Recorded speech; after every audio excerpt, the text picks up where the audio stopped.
पिछले भाग में हमने लाभ हानि औसत बीजगणित घातांक सांख्यिकी से संबंधित प्रश्नों को हल किया। अब आगे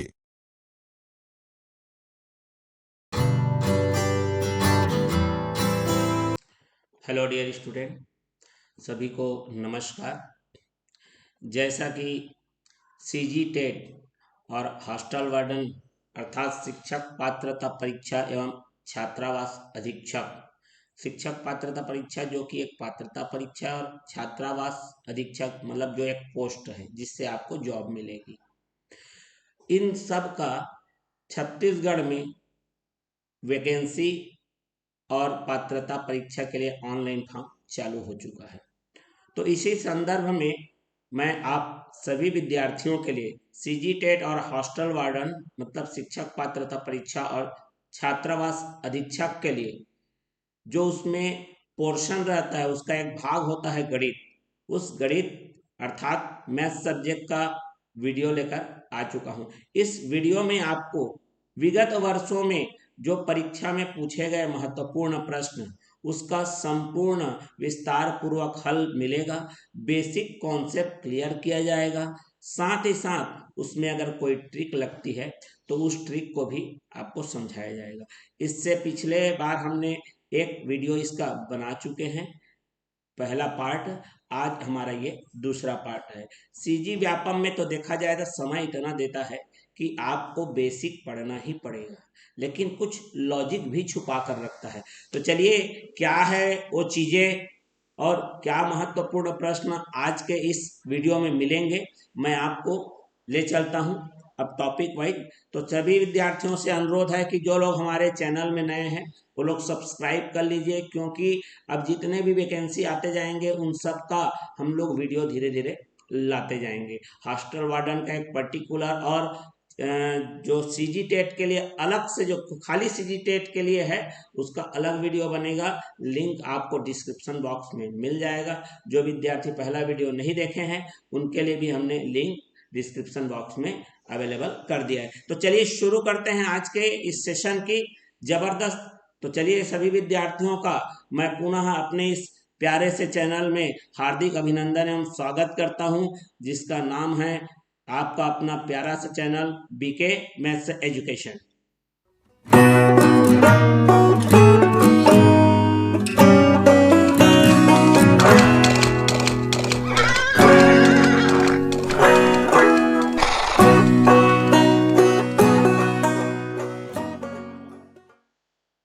जैसा कि आप सभी को मालूम है कि किसी भी प्रतियोगी परीक्षा के लिए गणित का जो हिस्सा है वो अपने आप में एक महत्वपूर्ण स्थान रखता है। तो चलिए देखते हैं आज के इस सेशन में और इस वीडियो में क्या क्या टॉपिक से क्वेश्चन आपको देखने को मिलेंगे।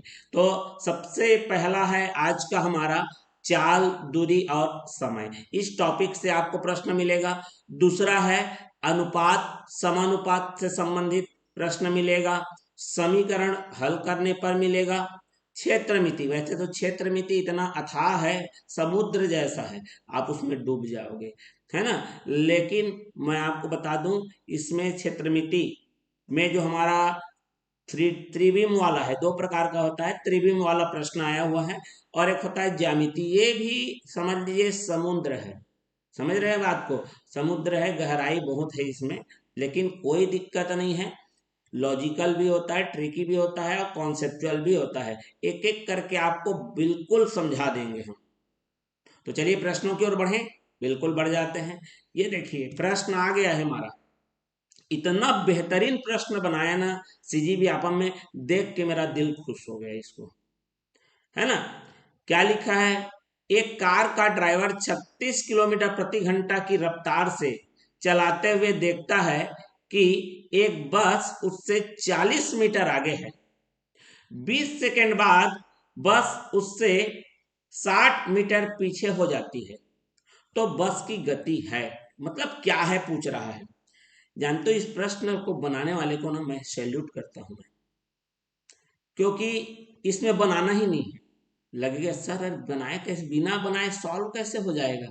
तो मैं आपको बता रहा हूं, आपको केवल एक बेसिक चीज जानना है जिससे आप तुरंत जान सकते हो, और थोड़ा सा लगाना है इसमें लॉजिक। अब वो लॉजिक क्या है जरा बिल्कुल हम लोग इस पर चर्चा पहले करते हैं। देखो क्या होता है, जब भी हम चाल दूरी समय बनाते हैं ना, तो सबसे पहले एक चीज पढ़ाते हैं, बताते हैं कि देखो किलोमीटर प्रति घंटा ये स्पीड नापने का एक क्या है, यूनिट है। और उससे भी एक छोटी इकाई आती है जिसको बोलते हैं मीटर प्रति सेकेंड। तो हम लोग सबसे पहले यही बताते हैं कि मीटर प्रति सेकेंड और किलोमीटर प्रति घंटा में क्या संबंध है, कैसे उसको चेंज करते हैं। सबसे पहले लगेगा सारे प्रश्न बनाने के लिए इतना छोटा चीज चाहिए, बिल्कुल वही तो, छोटे चीज को ही तो नहीं समझ पाते हैं। तो चलिए, कभी भी आपको यदि कोई चीज किलोमीटर प्रति घंटा में दी गई है और यदि उसको, समझ रहे हैं बात को, यदि उसको आपको मीटर प्रति सेकेंड में बदलना है तो उसको 5/18 से गुणा करना पड़ेगा। किससे? 5/18 से। अब आपको लगेगा सर आपको तो याद है, हमको याद रखने में दिक्कत जाती है। कोई दिक्कत नहीं, देखो मैं आपको समझाता हूं। 1 किलोमीटर माने कितना होता है? 1000 मीटर। क्यों मीटर में बनाना है? बटे में। 1 घंटा में कितना सेकेंड होता है? कितना होता है भैया? 3600। ये तो आपको मालूम होगा, नहीं मालूम तो फिर गणित ही छोड़ दे। ठीक है, मजाक कर रहा हूं, है ना, बिल्कुल गणित छोड़ना नहीं है। देखो नहीं जान रहे हो, सीखना है बस। ठीक है, चलिए ये हो गया मेरा 0 से 0 कट, ये हो गया 2 पंचे 10 और 2 18 36। देखो भाई किलोमीटर था वो मीटर बना दिए, क्योंकि किलोमीटर माने 1000 मीटर होता है। घंटे मतलब क्या होता है?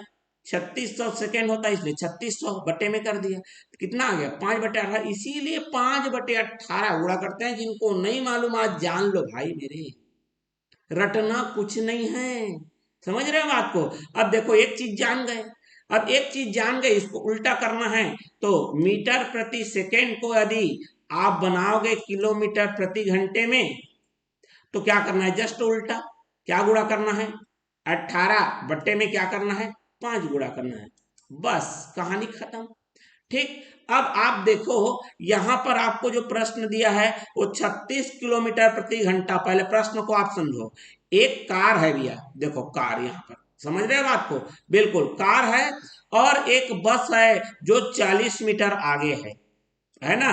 जो मेरा बस है भैया वो 40 मीटर आगे है, देख लो।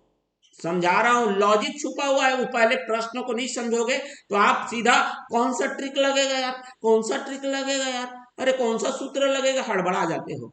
देखो प्रश्न को पहले इत्मीनान से समझो। समझ रहे हो बात को? बस अब क्या हुआ, ये कार चली और ये बस चली। 20 मिनट बाद क्या हुआ, ये जो कार है आगे हो गया भैया। 20 मिनट बाद ये जो कार है एकदम क्या हो गया, कार आगे हो गया। ये 20 मिनट बाद की घटना है। ठीक है, तो चलिए उसको अलग से मैं लिख देता हूं, अलग से लिखता हूं ताकि आपको और अच्छे से समझ में ये आ जाए। ठीक है, अब देखो बस भी चल रही है भाई, तो बस भी तो आगे बढ़ेगी, बिल्कुल बढ़ेगी। लेकिन कार उससे भी आगे बढ़ गई। बस तो चली ही चली, बस तो चली ही चली, और कार उससे आगे और आ गई। कितने मीटर आगे आ गई भैया? 60 मीटर पीछे हो जाती है 20 सेकेंड बाद। ये जो प्रक्रिया है इसके लिए उसने कितना सेकेंड लगाया? 20 सेकेंड लगाया। अब एक बात मेरे को बताओ, कोई बंदा पहले से आगे है और कोई बंदा पीछे है। अब जो आगे वाला तो आगे ही रहेगा ना, लेकिन यहां पर तो पीछे हो जा रहा है भैया। बस देखो पीछे हो गई, कार क्या हो गई? आगे आ गई। क्या लॉजिक, समझ रहे बात को? इसका मतलब कार धीरे धीरे, सॉरी, हमारा जो बस है वो धीरे चल रही है। समझ रहे हो बात को? कोई बंदा आगे है और आप पीछे हो, एक दिमाग में लगाओ, है ना, आप उससे आगे हो जा रहे हो। कब हो गए? इसका मतलब जो सामने में जो आगे था उसकी स्पीड धीरे है, तो पहला वाला तो खत्म। क्योंकि कार खुद चल रही है 36 के, अगर बस भी 36 से चलेगा तो जो गैप मेंटेन है 40 मीटर, समझ रहे हो बात को, वो 40 मीटर का 40 मीटर ही रहेगा, क्योंकि दोनों एक जैसा चलेंगे। तो समझ रहे हो बात को? इसलिए पहला गलत है। ठीक। अब हमारा आखिरी का थोड़ा चांस दिख रहा है, लेकिन बीच में जो है वो मीटर प्रति सेकेंड है, तो इसको भी हम सेम कैटेगरी में ले आते हैं। मतलब मीटर प्रति सेकेंड है तो उसको किलोमीटर प्रति घंटा में ले आते हैं। तो चलिए इसको गुणा कर दीजिए, किससे? 18 बटे किससे? 5 से। 5 एकम 5 चौका 20, 18 चौक 72 किलोमीटर प्रति घंटा। अरे भाई 72 किलोमीटर प्रति घंटा, ये बस का निकाल रहे हैं ना, याद रखो। बस का निकालेंगे भैया, ये बस तो इतनी तेजी भागेगी, कार उसको दूर दूर तक क्या नहीं कर पाएगा? पीछा नहीं कर पाएगा। समझ रहे हो बात को? तो इसका मतलब ये आंसर भी हमारा क्या हो गया? गलत हो गया। अब देखो 72 मीटर प्रति सेकेंड, भैया 20 मीटर प्रति सेकेंड में हम लोग 72 किलोमीटर प्रति घंटा हो जा रहे हैं, तो 72 मीटर प्रति सेकेंड मतलब ये तो 72 से और आगे पहुंच जाएंगे हम। बिल्कुल पहुंचेंगे कि नहीं? मतलब इसका चांस भी क्या हो गया? खत्म हो गया। अब बचा कौन मेरे भाई? ये D is the right answer. D हमारा क्या हो गया? राइट आंसर हो गया। बस की गति होगी 18 किलोमीटर प्रति घंटा। ठीक, बात समझ में आ गई? तो ये थोड़ा लॉजिक लगाना था, इसके लिए कुछ नहीं करना है आपको, सबको एक जैसा बना लेना है। देखो कितना खतरनाक लॉजिक लगाया आदमी, एकदम सूत्र और फार्मूला, और फिर उसके बाद ये लगेगा वो लगेगा, कैसे बनेगा, एकदम टेंशन हो जाता है। अब परीक्षा रहती है तो यही सब देखो व्यापम छुपा के रखता है लॉजिक को। बात समझ में आ गई कि नहीं आ गई? तो चलिए आगे बढ़ जाएं। बिल्कुल ऐसे बनाना है इसे। अब लगेगा सर इसको कॉन्सेप्ट मेथड से बना देते तो अच्छा रहता। बिल्कुल बना सकते हैं भैया, बिल्कुल बना सकते हैं, कोई दिक्कत नहीं है। ठीक है, तो चलिए यहां पर एक लॉजिक लगता है कि देखो दोनों एक जैसा दिशा में रहें तो उनकी गति क्या हो जाती है? माइनस हो जाती है। ठीक है, गति क्या हो जाती है? माइनस हो जाती है। चलिए अब ध्यान से देखेंगे, यहां पर मैं आपको अब इसका बेसिक कॉन्सेप्ट सहित क्या करता हूं? सॉल्यूशन बता देता हूं। देखो भाई क्या हो रहा है? कार है, कार कितने के स्पीड से जा रहा है मेरा? 36 किलोमीटर प्रति घंटा। बात समझ में आ गया? जो विद्यार्थी इसको समझ गए हैं और नहीं देखना चाहते बेसिक कॉन्सेप्ट आगे, आप क्या कर लीजिए, आगे बढ़ जाइए, है ना, आपके पास ऑप्शन है। चलिए 36 किलोमीटर प्रति घंटा, बस का मान लिए जाए x है। ठीक है, तो जब दोनों चीजें एक साथ एक ही दिशा में चलती है, समझ रहे बात को, तो उनकी गति क्या हो जाती है? घट जाती है। क्या हो जाती है? गति घट जाती है। तो चलिए यहां पर बस धीरे चल रहा है। ठीक, प्रश्न से पता चल गया बस क्या हो रहा है? धीरे चल रहा है। और कार क्या हो रही है? आगे चल रही है। ठीक, तो कार कितना आगे चली, यहां पर इसका मतलब ये क्या है? ज्यादा है, और ये क्या है? कम है। इसका मतलब 36 माइनस एक्स। ठीक, 36 माइनस क्या हो गया मेरा? एक्स। ये जो आया हुआ है ये किसके बराबर होगा? किसके बराबर होगा? ये देखो आप गेप, यहां कार से इस कार के बीच में पहले क्या था? पहले क्या था भैया? कितना है देख लो, 40 मीटर पीछे था, अभी 60 मीटर आगे हो गया है। मतलब जो टोटल गैप है वह 100 मीटर का हो गया है। बटे में ये चाल दिख रहा है हमको। ठीक, ये दोनों का मिलाकर चाल है। ठीक है, दोनों का मिलाकर चाल है। और ये देख लो, ये हमारा कितने सेकंड का है? ये यहां से यहां पहुंचने में ऐसा कितना लगा? कितना लगा भैया? 20 लगा। चूंकि यह मीटर प्रति सेकेंड है, इसको हम किलोमीटर प्रति घंटे में बनाएंगे, तो गुणित में करेंगे 18 और बट्टे में कितना करेंगे? 5। ये इससे क्या हो गया भैया? कट गया। और x का मान आ जाएगा 36 माइनस 18 और 18 किलोमीटर प्रति घंटा। जो बेसिक के साथ पूरा डिटेल में जानना चाहते हैं ये है ना। और अगर आप ऑप्शनल मेथड से ऑप्शन को ही देख के बनाना चाहते हैं, ये थोड़ा लॉजिक लगाना पड़ेगा। ठीक है, लेकिन इसके लिए क्वेश्चन को, ये ऐसा नहीं है भैया 20 साल, आप 10 साल 20 साल मेहनत करेंगे तब आपको क्वेश्चन ऐसे दिखते हैं, है ना। अभी तो आप शुरू कर रहे होंगे। चलिए अब देखो भाई मेरे, ये आ गया दूसरा, हम जैसे बताए थे अनुपात और समानुपात का। आप बिल्कुल ऐसा मत सोचा करो कि वीडियो लंबा है। अगर आपको कोई चीज अच्छी चीज करनी है, आपको समय देनी पड़ेगी, ये बात को दिमाग में रख लो। ठीक है, knowledge is directly proportional to the time. ठीक है, बात क्लियर हुई कि नहीं हुई? चलिए अब यहां पर देखो, एक विद्यालय के 3 कक्षाओं के छात्रों की संख्या का अनुपात, देखो 3 कक्षा है, चलिए यहां पर पहला ले लेता हूं, दूसरा ले लेता हूं और तीसरा, इनका अनुपात बोला है 4:5:6। बिल्कुल कॉन्सेप्ट क्लियर हो गया। अब देखो सबकी संख्या में एक के में 25, एक के में 20 और एक के में 25, ठीक है, मतलब 25% का पहले मतलब समझो यार, ठीक है, कहां लिखूं यहां, चलिए 25% का मतलब होता है 25/100, माने 100 में 25 बढ़ रहा है, 100 में 25 बढ़ रहा है मतलब 100 तो था, 25 बढ़ गया, मतलब अब टोटल कितना हो गया भाई मेरे, 125। तो जो 4 था, 4 हिस्सा था, उसका 125% अब टोटल नया आ गया, तो 4 का 125% हो गया भैया। फिर क्या करना है, अनुपात, नया अनुपात निकालने को बोला है ना, बिल्कुल, चलिए फिर क्या करना है, वैसी तरह से 5 का कितना बढ़ गया भाई मेरे, 20%, मतलब वही 100 में 20 था, सॉरी 100 में 20 बढ़ गया, मतलब 100 तो था ही, तो कितना हो गया भैया 120%। उसके बाद जरा ध्यान से देखिए, 6 था ही, 6 का 100 तो था ही, फिर कितना बढ़ गया इसमें 25%, मतलब 125%।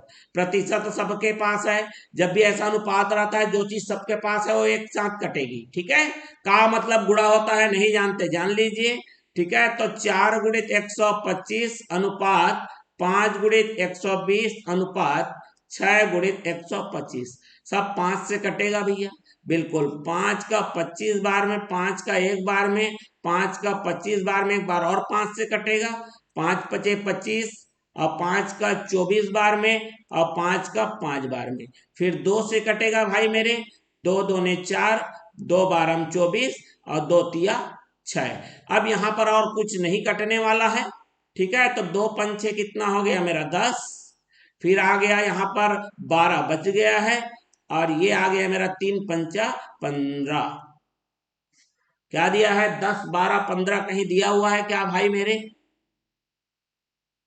और 10 12 15 दिया है, कहां पे हो गया मिस्टेक, यहां पर प्रश्न में देखो 4 5 और कितना दिया हुआ है 6 तो दिया हुआ है, बिल्कुल राइट है, कहां पे गलती हो गई, 2 तिया 6 ठीक है, 3 पंचे कितना हो गया 15, यहाँ पे कुछ छूटा हुआ है क्या, नहीं तो छूटा हुआ है भाई, 2 12 24 हो गया, ठीक है, 5 का 24 बार में हो गया, बिल्कुल है, कुछ न कुछ तो माजरा है, ठीक है, कोई माजरा नहीं है, सीधी सीधी सी बात है, ठीक है, यहां पर पूछा क्या है, तब छात्रों की संख्याओं का अनुपात हो जाएगा, प्रश्न में हमको लग रहा है कुछ न कुछ खामी नजर आ रहा है, देख लो कहीं भी कोई दिक्कत नहीं भाई मेरे, 25 पंचे हो गया, ठीक है, 5 इसको दे दिया तो 25 कितना बार में 24 बार में हो गया, और ये 25 पंचे हो गया, 2 तिया 2 कितना हो गया 12, और 2 दूनी 4, 5 दूनी 10, 12 का 12 और 3 पंचे 15, यही राइट आंसर होगा भाई मेरे, है ना। अगर आपको ये दिया होगा, इसका हमने देखो कोई यहाँ पर हमने ये नहीं करके देखा कि वो सही है कि गलत है, हाँ ठीक, बात समझ में आ गई, क्लियर हो गई, चलिए आगे बढ़ जाऊं मैं, बिल्कुल आगे बढ़ जाता हूं मैं। अब देखो, अरे ऐसा नहीं है भाई, वो वहां पर वो व्यापम ने उसको रेक्टिफाई कर दिया होगा, ये व्यापम का क्वेश्चन है ना, रेक्टिफाई कर दिया होगा, आप आंसर देख लेना अगर इसमें, ठीक, चलिए आगे बढ़ जाते हैं। गणित क्या है ना, एक्यूरेसी की चीज है, वहां पर आप बदलाव नहीं कर सकते, अगर कोई प्रश्न, देखो गणित में प्रश्न गलत होते नहीं है, मुश्किल से होते हैं गलत, समझ रहे हो बात को, अगर सिद्ध करना है वो गलत हो सकता है, लेकिन आंसर कुछ ना कुछ तो निकलेगा ना भाई मेरे, बिल्कुल निकलेगा। अब देखो रेखिक समीकरण, इतना इजी क्वेश्चन दे दिया, क्या बताऊं मैं, है ना, व्यापम का आया हुआ है ना, याद रखेंगे, जितने भी प्रश्न है जो विगत वर्षों में आया हुआ है सबका वही है, तो ये देखो ये तो समीकरण बिल्कुल हल्का सा है, कोई बड़ी बात नहीं है, 3 - x है, ठीक, ये तिर्यक गुणा होगा, 2 का गुणा दोनों के साथ होगा भाई, ठीक है, जितने भी बंदे हैं सबके साथ होगा ये, तो x धन 7 बराबर 2 का गुणा हो जाएगा 3 ऋण x के साथ, दो दोनों के साथ गुणा करेगा और ये आ जाए x धन 7 बराबर 2 तिया 6 माइनस कितना हो गया 2x। क्लियर हो गया भाई। अब आगे बढ़ जाते हैं, ये इधर आएगा माइनस वाला प्लस हो जाएगा और ये हो जाएगा 6 माइनस 7 हो जाएगा। तो कितना आ गया मेरा, कितना आ गया 3x बराबर ऋण 1। अब x का मान आ जाएगा मेरा ऋण 1/3। बिल्कुल गुणा है और भाग बन चुका है। ऑप्शन नंबर कहां पर है, ये सी हमारा राइट आंसर है। बात क्लियर हुई कि नहीं, बिल्कुल समझ में आ गया भैया। लाइक शेयर कर दो, एकदम थम्स अप सब्सक्राइब कर दो चैनल को और बेल आइकन नोटिफिकेशन रख लो, क्योंकि अब जितने भी परीक्षाएं सबका एक बाई वन धीरे धीरे आता रहेगा। चलिए आगे बढ़ जाऊं। चलिए अब ये देखो क्या दिया है हमारा, जैसे हमने बोला तो क्षेत्रमिति में है ना, क्षेत्रमिति का ये प्रश्न आ गया है जिसमें लिखा है 5 मीटर लंबे, ठीक है, 4 मीटर चौड़े और 3 मीटर ऊंचे कमरे की दीवारों की पुताई का खर्च 5 रुपए प्रति वर्ग मीटर के हिसाब से कितना होगा। देखो भाई मेरे, कमरे को पोतना है और कमरे के केवल दीवार को पोतना है, समझ रहे हो बात को। तो दीवार का मतलब होता है गणित की भाषा में उसे हम बोलते हैं, क्या बोलते हैं, पार्श्व पृष्ठीय क्षेत्रफल। अभी क्या होता है पार्श्व पृष्ठीय क्षेत्रफल, इसका मैं एक्सप्लेनेशन करूंगा। फिलहाल आपको समझाने के लिए मैं यहां पर एक चित्र इंसर्ट कर रहा हूं, ठीक है। एक चित्र पहले आप ये देखो, कमरा इस टाइप डिजाइन का होता है, बिल्कुल होता है कि नहीं होता है, हाँ होता है। चलिए तो कमरा हमने बना दिया। अब ये कमरे का थोड़ा सा हम लोग थोड़ा इसको खाली कर लेते हैं भाई।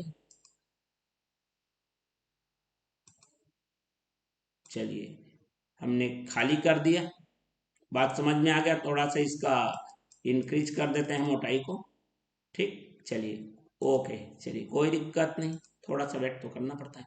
अब देखो भाई ये कमरा है समझ लो, ठीक। चलिए इसमें ऐसा थोड़ा सा उस तरफ पीछे वाले दीवार को दिखा देते हैं ताकि आपको अच्छे से और क्या हो जाए, समझ में आ जाए। यहां तक क्लियर है।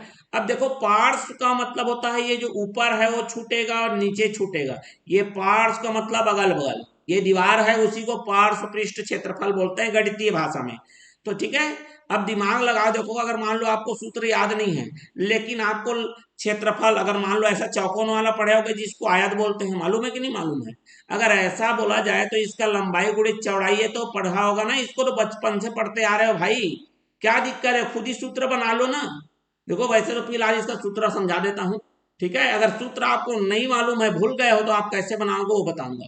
तो चलिए सूत्र हमारा है, तो पहले देखो कितना जगह, कितना एरिया को, कितना जो ये हमारा एरिया क्षेत्रफल है उसको पोताई करना पड़ेगा पहले, वो देखो। तो ये चारों दीवार का क्षेत्रफल होता है, दीवार का क्षेत्रफल, दीवार का क्षेत्रफल बराबर हो गया 2 गुणित ऊंचाई लंबाई धन चौड़ाई।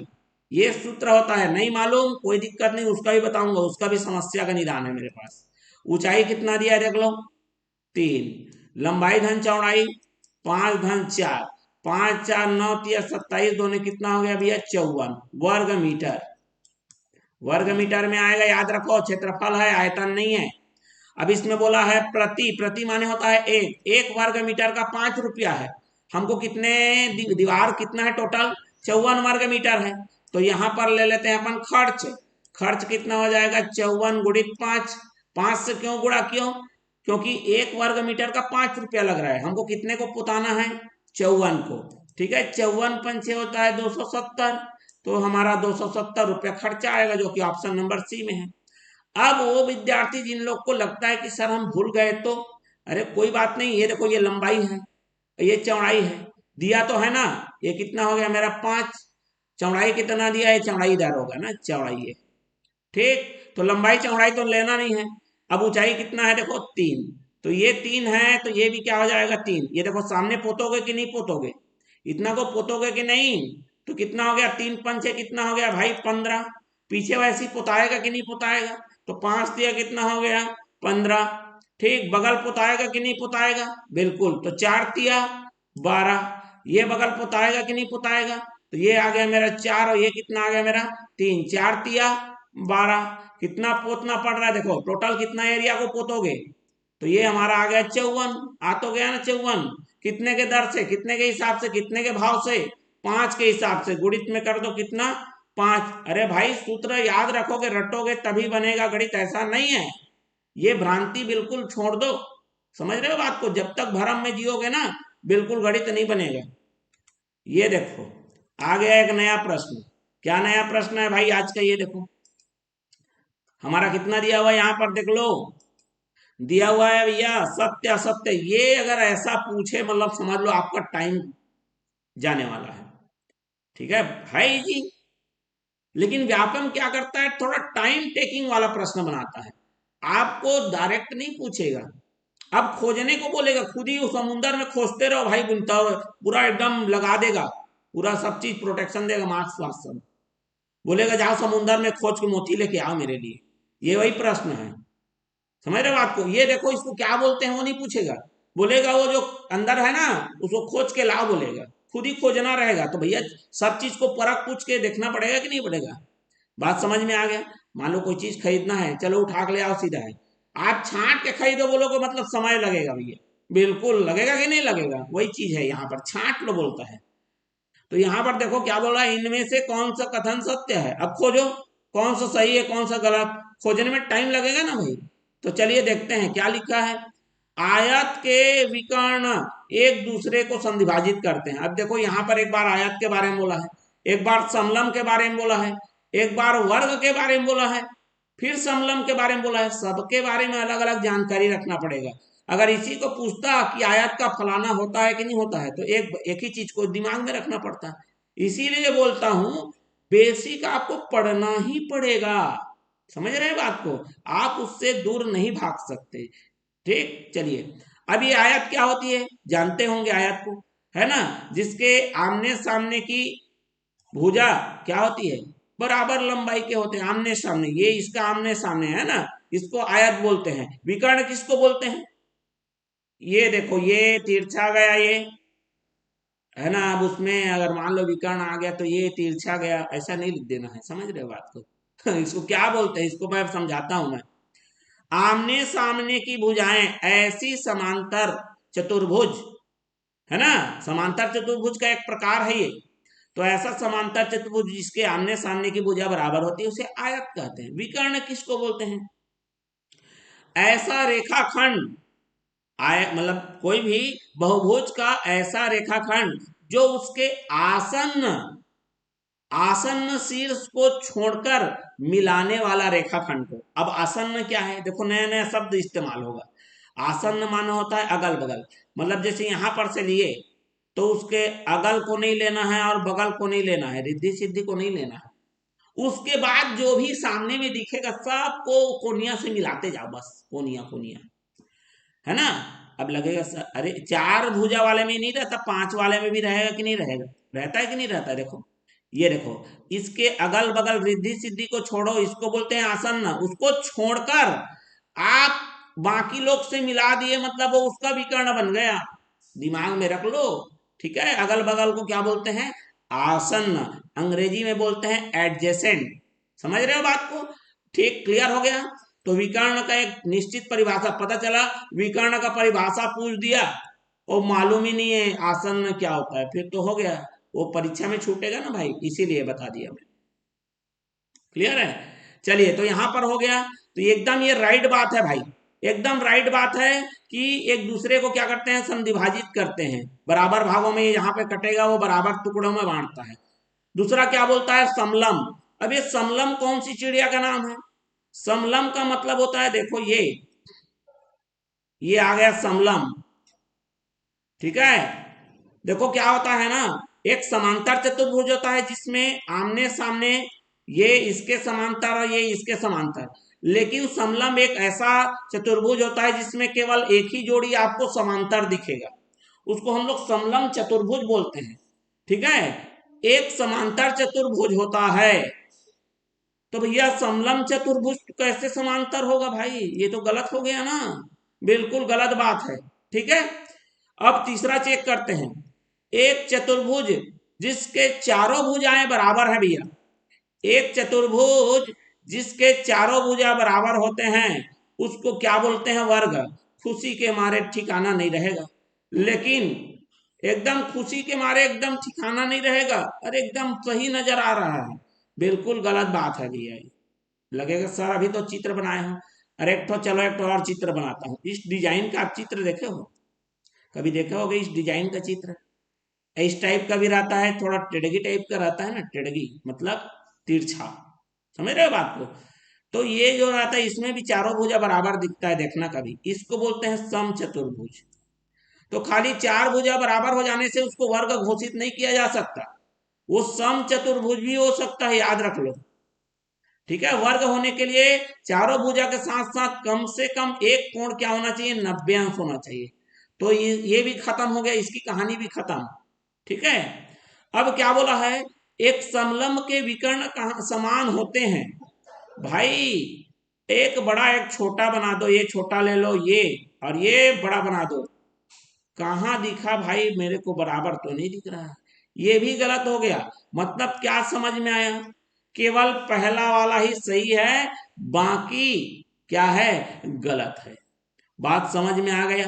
बिल्कुल एक एक चीज क्लियर करके हम बताएंगे, बिल्कुल कॉन्सेप्ट साथ। तो आज के हमारे इस सेशन में भैया चाल दूरी समय, अनुपात समानुपात, समीकरण, क्षेत्रमिति, ज्यामिति, इन टॉपिक्स पर आधारित आज के हमारे प्रश्न थे। तो आई थिंक ये आपके लिए काफी हेल्पफुल रहा होगा। और अगर आपको कुछ सुझाव देना है या कोई आपको डाउट है या किसी प्रकार की समस्या, आप कमेंट बॉक्स में जरूर लिखिए। हमारे चैनल को लाइक और शेयर कर दीजिए, जो विद्यार्थी नए हैं वो लोग सब्सक्राइब कर बेल आइकन नोटिफिकेशन जारी कर दीजिए, क्योंकि परीक्षाएं आ रही हैं, चलने वाली हैं। तो चलिए सभी विद्यार्थियों को बहुत बहुत धन्यवाद, मिलते हैं एक नए वीडियो के साथ, तब तक के लिए नमस्कार।